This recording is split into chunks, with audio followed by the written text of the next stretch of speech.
আসসালামু আলাইকুম। Hello everyone, কী অবস্থা সবার? আশা করি সকলেই ভালো আছেন। আজকের ভিডিওতে মূলত কথা বলবো কিভাবে আমি একজন ভালো স্টুডেন্ট হব, বা অর্থাৎ একজন ভালো স্টুডেন্ট হওয়ার জন্য আগে আপনাকে একটা মাইন্ড সেট আপ করে নিতে হবে। অর্থাৎ যে ভালো কাজ করার আগে অর্থাৎ মাইন্ড সেট আপ হচ্ছে মোস্ট ইম্পর্টেন্ট। অর্থাৎ পজিটিভ চিন্তাধারা একজন মানুষকে, একটা পজিটিভ চিন্তাধারা একজন মানুষকে পরিবর্তন করে দিতে পারে। সো সবার আগে প্রয়োজন হবে পজিটিভ চিন্তা, দেন তারপরে আর কি কাজ করে যেতে হবে।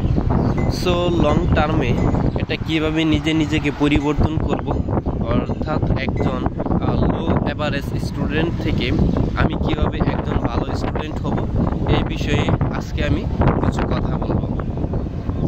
একজন ভালো স্টুডেন্টের বৈশিষ্ট্য হচ্ছে তার ভিতরে আগে একটা পজিটিভ মাইন্ড সেট আপ থাকবে। অর্থাৎ ভালো স্টুডেন্ট হওয়ার জন্য তার যে চেষ্টা, তার যে মনের ভিতরে যে ইচ্ছা, এই ইচ্ছাটা তার থাকা লাগবে। এটা হচ্ছে প্রথম ধাপ।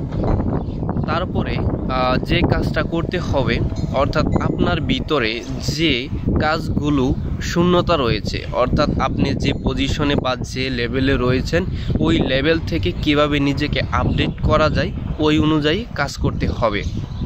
এখন বিষয় হচ্ছে যে আমি নিজেকে কোন লেভেলে আছি এটা হচ্ছে নিজের আগে বোঝা লাগবে, নিজের বুঝতে হবে।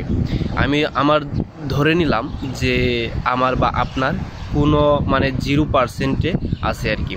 এখন এইখান থেকে আমি কিভাবে রিকভার করে একটু ভালো কিছু করা সম্ভব, এটা নিয়েই আমি কথা বলবো।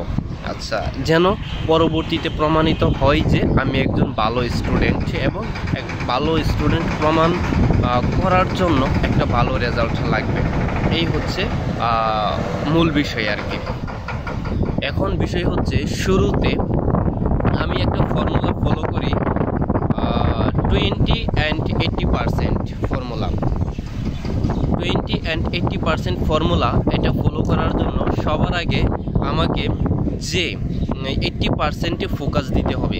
অর্থাৎ যেখানে গুরুত্বপূর্ণ বেসিকগুলো রয়েছে ওই বেসিকগুলো সবার আগে পড়ে ফেলতে হবে প্রত্যেকটা সাবজেক্টের। এখন আমি একটা সাবজেক্টের 80% সলভ করলাম, বাকি যে সাবজেক্টগুলো আছে, বাকি 80% সাবজেক্ট সলভ করতে পারলাম না, তাহলে কিন্তু আমি কখনোই ভালো স্টুডেন্ট হতে পারবো না।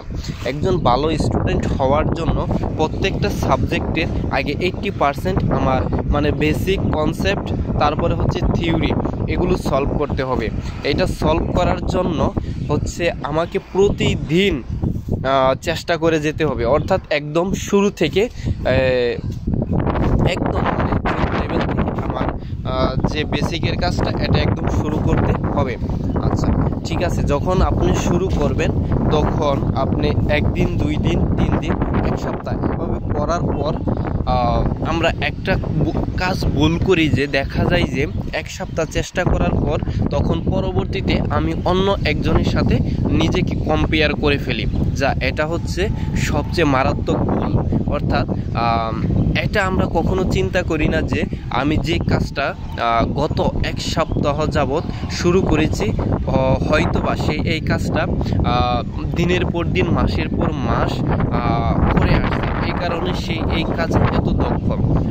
আমি 1 সপ্তাহ করেই আমি কেন জানি হতাশ হয়ে যাই, আমি কেন জানি তারপরে এই কাজটা ছেড়ে দেই। এটা কখনোই করা উচিত না। আমাদের এটা করতে হবে যে আমি প্রতিনিয়ত নিজে নতুন কিছু আমার মেমোরিতে, নতুন কিছু আমার মেমোরি স্টোরে ডাটা স্টোর করতে পারতেছি কিনা, এবং নতুন কিছু শিখতে পারতেছি কিনা। যদি এইটা আমি নতুন কিছু শিখতে পারি তাহলে আমি ধরে নেব যে না, আমার কিছু উন্নতি হচ্ছে।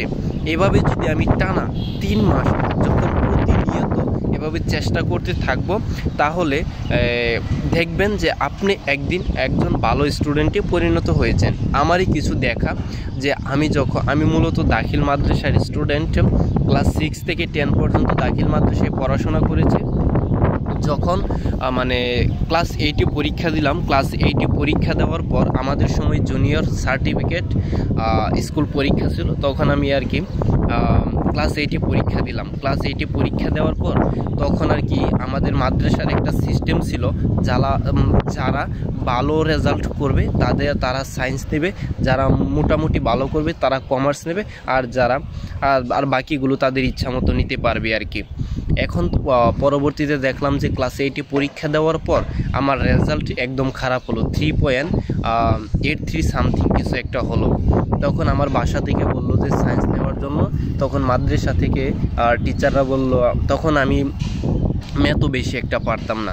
তখন টিচাররা বললো তুমি তো এমন রেজাল্ট করছো, তোমাকে সায়েন্স দেওয়া যাবে না, ঠিক আছে। তখন এটা নিয়ে আমি অন্য একটা টিচারের সাথে কথা বললাম। তখন আর কি আরবি টিচার ছিল, কারণ মাদ্রাসায় তো পড়াশোনা করেছি।